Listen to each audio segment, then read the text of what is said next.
Headlines आपने जानिया, हम अपडेट शामिल करें। आपको बताएं कि एंकर पर्सन आयशा चौधरी पर शौहर का तशद्दुद का ये वाक़या, आयशा चौधरी ने थाना सरवर रोड में मुकदमा दर्ज करा दिया है, जबकि आयशा की दरख्वास्त पर शौहर हारिस के खिलाफ मुकदमा दर्ज कर लिया गया है। आपको बताएं कि एंकर पर्सन आयशा चौधरी पर शौहर का ये तशद्दुद का वाक़या पेश आया। इस मुतालिक मजीद क्या तफसीलात हैं, खुर्रम मलिक से जानते हैं। खुर्रम, बताइएगा, मुकदमा दर्ज कर लिया गया?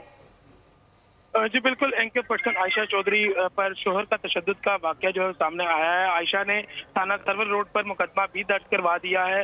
आयशा की दरख्वास्त पर शोहर हारिस के खिलाफ मुकदमा दर्ज किया गया। पुलिस का ऐसा बताना है। मुलजम को गिरफ्तार कर लिया गया है और अब अदालत के रूबरू पेश करके 2 रोज़ा जिस्मानी रिमांड जो है वो भी हासिल कर लिया गया है। आयशा जंजेब की जानिब से बताया जा रहा है कि हारिस जो है, उनका जो शोहर है, वो अक्सर जो है वो उनको तशद्दुद का निशाना बनाता था और पुलिस जो है वो इस मामले पे जो है वो तफ्तीश कर रही है।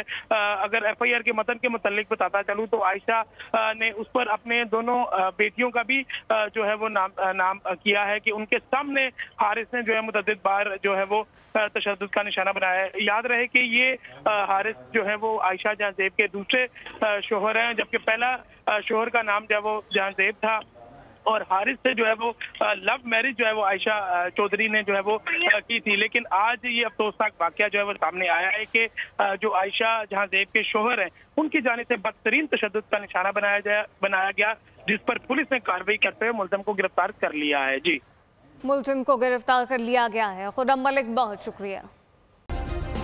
सब्सक्राइब करें और बेल दबाएं ताकि कोई खबर रह न जाए।